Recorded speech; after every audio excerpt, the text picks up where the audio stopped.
What's up, guys? Welcome to today's video.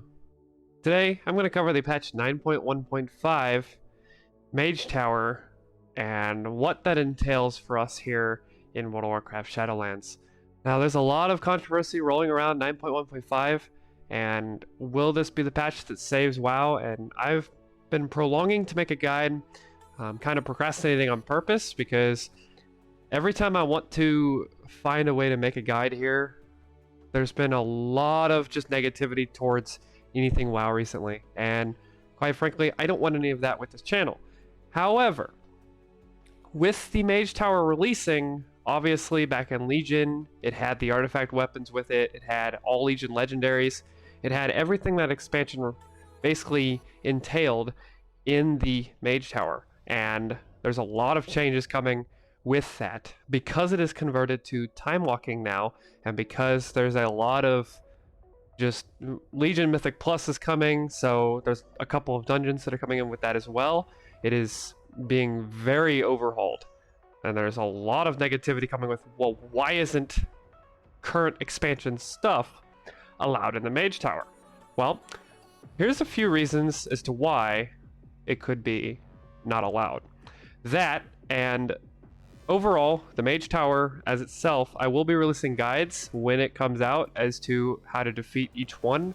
That being said, most of it's going to be on the Warlock or the Warrior at start. I don't know if I'm going to do Hunter, but without further ado, here's some of the things that are being removed. So, Blizzard kind of came out with a statement that says, while challenges were considered quite difficult in most of Legion, we're tuning the encounter and time walking to normalize player power with the intention of providing meaningful level of difficulty to current players.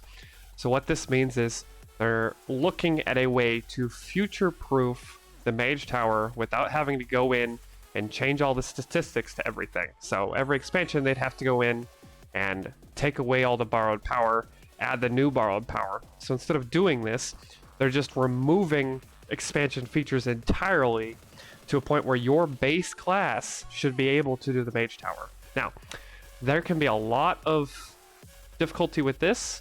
Some classes, like, for example, the Affliction Warlock, required the slow ring back in Legion to actually do the Mage Tower properly. I know for Warrior, for example, Spell Reflect for Prot was something very, very needed.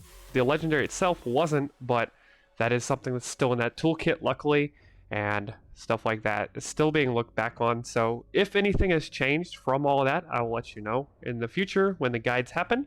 But for this time, we weren't exactly sure what kind of normalization Blizzard could choose the Mage Tower, as it hasn't been publicly tested.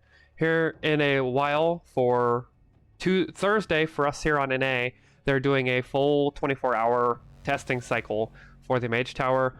Because 9.15 is a release candidate, there might not be a lot that goes into this, but they are at least going to test it. And from that, they are doing a stat template. So what is this? Well, stat templates are basically ways to design a class or a spec, so that way everybody can do it at once, regardless of how much gear you have. Blizzard scales you back to that certain thing, and only that is allowed in the Mage Tower. So that is their way of future-proofing this. Some of the class restrictions. So, kind of like what I just covered, any and all Shadowlands features. So, all Covenant abilities, all Soulbinds have been now deactivated. All Covenant signature abilities, so any Nightphase Soul Shapers, Door of Shadows, just examples here. You can look at Fleshcraft for Necrolord, and the Kyrian Potion for Kyrians. All Shadowlands legendary effects. Hopefully the Affliction Warlock one will be retuned and you won't have to use any slow ring capability or whatever may entail. More on that in the future. All conduits, so anything in the soulbinding trees that you see, so stuff like, if we were to come back over to WoW here, stuff like the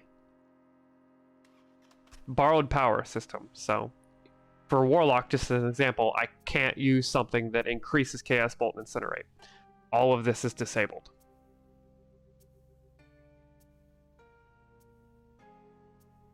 All Frost Shards of Domination. Now, Currently, Unholy and Blood Spec shards do work. I am 90% certain that Unholy and Blood will be also not working, but that'll entail later. You never know. Various procs, including legendary rings from WoD and Shaw Touch gems. So they are going across the board in every expansion they can think of and just disabling anything that provides player power.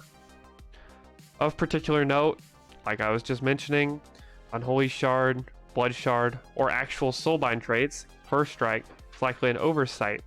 So all of this stuff will likely get not activated in the Mage Tower. So, in conclusion, what does all this mean? Well, coming to player power for Blizzard, they're looking for ways to reduce player power inside the Mage Tower, so that way it is future-proofable. I personally like this perspective on Blizzard's behalf. They are trying to make it so that way it is fully expansion-based, and it is not, say, set in Shadowlands, or set in whatever 10.0 will bring, or you name it down the road. They are looking for a way to make it so that way every expansion, anytime Legion Time Walking comes back up, it will be available to use. You can go into the Mage Tower, you can get your whatever they bring out, and hopefully, now this cycle, the different armor sets for the tier 20 is coming back. I don't know if that will entail later down the road. Obviously, that'll remains to be seen, because we don't know the next time Legion Time Walking comes back if the tier 20 armor sets are available. So everybody looking to get more on the cosmetics side, if you are uncertain, like the rest of us, on if these armor sets will come back the next time Legion Time Walking comes around, I would personally start setting up characters to run these, and whether that be one of each class or whether that just be spec based, that's up to you.